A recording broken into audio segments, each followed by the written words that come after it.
নমস্কার, cure point থেরাপিতে আপনাদের সকলকে স্বাগত। আজ আমাদের এক সন্তুষ্ট রোগীর পর্যালোচনা করে নেওয়া যাক। জেনে নেওয়া যাক ওনার পরিচয়, ওনার নাম। দীপালি ধারা। এবার শুনে নেওয়া যাক পেশেন্টের সমস্যাগুলি কী কী ছিল। ব্যথা, কোমরে ব্যথা, হাঁটুতে ব্যথা। কিওর পয়েন্ট থেকে 10 দিন থেরাপি নেওয়ার পর উনি এখন কেমন আছেন জেনে নেওয়া যাক।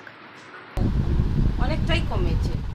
এইবার জেনে নেওয়া যাক কিওর পয়েন্টের পরিষেবা ওনার কেমন লেগেছে।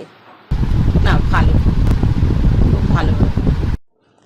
কিওর পয়েন্টের তরফ থেকে আপনাকে জানাই অনেক অনেক ধন্যবাদ।